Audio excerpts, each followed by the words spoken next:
Ito po yung si Judy po nagtatanim po ng ano ba yan? Ng talong po. Mamaya po kayo magtitinda. Mamaya po kayo magtitinda na.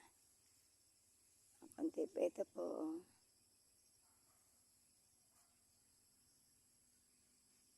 Tapos, ano pa sasabihin ko?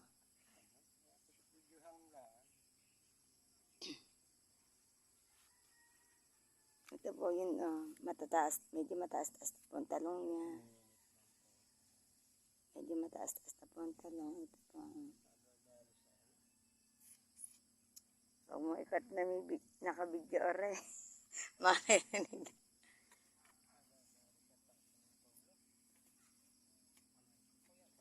Tama na. Tama na.